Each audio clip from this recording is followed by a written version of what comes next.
The Wizard of Oz, The Winged Monkeys, Chapter 14. You will remember there was no road, not even a pathway, between the castle of the Wicked Witch and the Emerald City.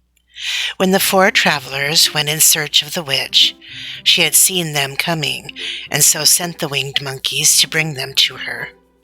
It was much harder to find their way back through the big fields of buttercups and yellow daisies than it was being carried. They knew, of course, they must go straight east toward the rising sun, and they started off in the right way. But at noon, when the sun was over their heads, they did not know which was east and which was west, and that was the reason they were lost in the great fields. They kept on walking, however, and at night the moon came out and shone brightly. So they lay down among the sweet-smelling yellow flowers and slept soundly until morning, all but the Scarecrow and the Tin Woodman. The next morning the sun was behind a cloud, but they started on, as if they were quite sure which way they were going. "If we walk far enough," said Dorothy, "we shall sometime come to some place, I'm sure." But day by day passed, and they still saw nothing before them but the yellow fields. The Scarecrow began to grumble a bit. "We have surely lost our way," he said, "and unless we find it again in time to reach the Emerald City, I shall never get my brains." "Nor I my heart," declared the Tin Woodman. "It seems to me I can scarcely wait till I get to Oz, and you must admit this is a very long journey." "You see," said the Cowardly Lion, with a whimper, "I haven't the courage to keep tramping forever without getting anywhere at all." Then Dorothy lost heart. She sat down on the grass and looked at her companions, and they sat down and looked at her, and Toto found that for the first time in his life he was too tired to chase a butterfly that flew past his head. So he put out his tongue and panted and looked at Dorothy as if to ask what they should do next. "Suppose we call the field mice," she suggested. "They could probably tell us the way to the Emerald City." "To be sure they could," cried the Scarecrow. "Why didn't we think of that before?" Dorothy blew the little whistle she had always carried about her neck since the Queen of the Mice had given it to her. In a few minutes they heard the pattering of tiny feet, and many of the small gray mice came running up to her. Among them was the Queen herself, who asked in her squeaky little voice, "What can I do for you, my friends?" "We have lost our way," said Dorothy. "Can you tell us where the Emerald City is?" "Certainly," answered the Queen, "but it is a great way off, for you have had it at your back all this time." Then she noticed Dorothy's golden cap and said, "Why don't you use the charm of the cap and call the winged monkeys to you? They will carry you to the city of Oz in less than an hour." "I didn't know there was a charm," answered Dorothy in surprise. "What is it?" "It is written inside the golden cap," replied the Queen of the Mice. "But if you are going to call the winged monkeys, we must run away, for they are full of mischief and think it is great fun to plague us." "Won't they hurt me?" asked the girl anxiously. "Oh, no. They must obey the wearer of the cap. Goodbye." And she scampered out of sight with all the mice hurrying after her. Dorothy looked inside the golden cap and saw some words written upon the lining. These, she thought, must be the charm. So she read the directions carefully and put the cap upon her head. "Epi peppy khaki," she said, standing on her left foot.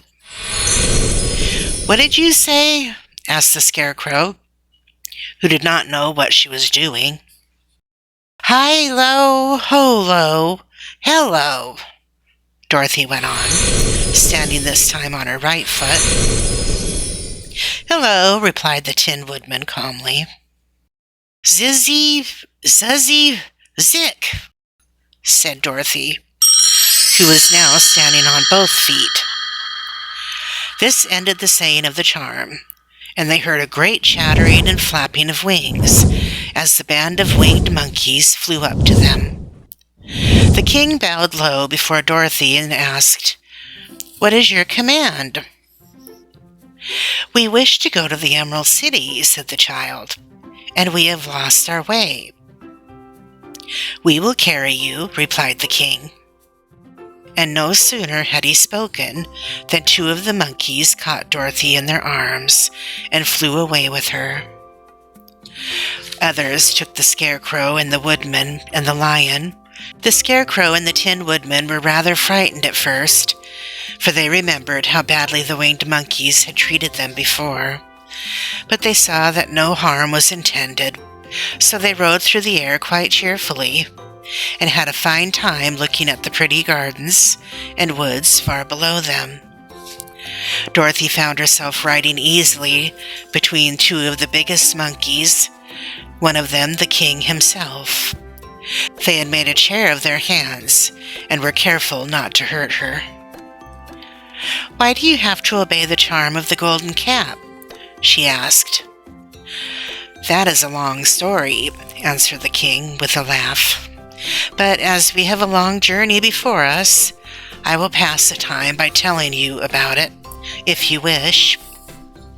"I shall be glad to hear it," she replied. "Once," began the leader, "we were a free people, living happily in the great forest, flying from tree to tree, eating nuts and fruit, and doing just as we pleased without calling anybody master. Perhaps some of us were rather too full of mischief at times, flying down to pull the tails of the animals that had no wings, chasing birds, and throwing nuts at the people who walked in the forest. But we were careless and happy and full of fun, and enjoyed every minute of the day. This was years ago, long before Oz came out of the clouds to rule over this land. There lived here then, away at the north, a beautiful princess, who was also a powerful sorceress. All her magic was used to help the people, and she was never known to hurt anyone who was good. Her name was Gayelette, and she lived in a handsome palace built from great blocks of ruby. Everyone loved her, but her greatest sorrow was that she could find no one to love in return, since all the men were much too stupid and ugly to mate with one so beautiful and wise. At last, however, she found a boy who was handsome and manly and wise beyond his years. Gayelette made up her mind that when he grew to be a man, she would make him her husband. So she took him to her ruby palace and used all her magic powers to make him as strong and good and lovely as any woman could wish. When he grew to manhood, Kailala, as he was called, was said to be the best and wisest man in all the land. While his manly beauty was so great that Gayelette loved him dearly and hastened to make everything ready for the wedding. My grandfather was at that time the king of the winged monkeys, which lived in the forest near Gayelette's palace, and the old fellow loved a joke better than a good dinner. One day, just before the wedding, my grandfather was flying out with his band when he saw Kailala walking beside the river. He was dressed in a rich costume of pink silk and purple velvet, and my grandfather thought he would see what he could do.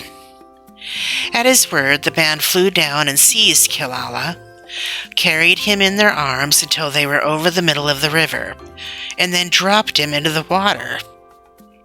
"Swim out, my fine fellow," cried my grandfather, and see if the water has spotted your clothes." Kailala was much too wise not to swim, and he was not in the least spoiled by all his good fortune. He laughed when he came to the top of the water and swam in to shore. But then Gaelette came running out to him. She found his silks and velvet all ruined by the river. The princess was very angry, and she knew, of course, who did it. She had all the winged monkeys brought before her, and she said at first that their wings should be tied, and they should be treated as they had treated Kailala, and dropped in the river. But my grandfather pleaded hard, for he knew the monkeys would drown in the river with their wings tied. And Kailala said a kind word for them also, so that Gaelette finally spared them, on condition that the winged monkeys should ever after do 3 times the bidding of the owner of the golden cap. This cap had been made for a wedding present to Kailala, and it is said to have cost the princess half her kingdom.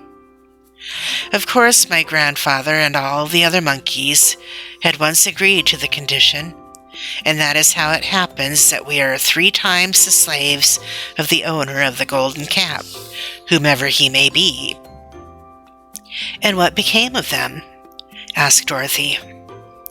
"Kailala, being the first owner of the golden cap," replied the monkey, "was the first to lay his wishes upon us. As his bride could not bear the sight of us, he called us all to him in the forest after he had married her, and ordered us to always keep where she could never ever again set eyes on a winged monkey, which we were glad to do, for we were all afraid of her. This was all we ever had to do until the golden cap fell into the hands of the wicked witch of the West, who made us enslave the Winkies, and afterward drive Oz himself out of the land of the West. Now the golden cap is yours, and 3 times you have the right to lay your wishes upon us." As the Monkey King finished his story, Dorothy looked down and saw the green shining walls of the Emerald City before them. She wondered at the rapid flight of the monkeys, but was glad the journey was over. The strange creatures set the travelers down carefully before the gate of the city. The king bowed low to Dorothy, and then flew swiftly away, followed by all his band. "That was a good ride," said the little girl. "Yes, and a quick way out of our troubles," replied the lion. "How lucky it was you brought away that wonderful cap." When he grew to manhood,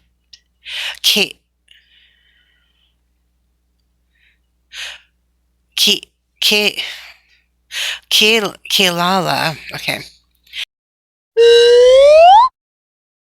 and one little monkey seized Toto and flew after him, although the dog tired hard to bite. What?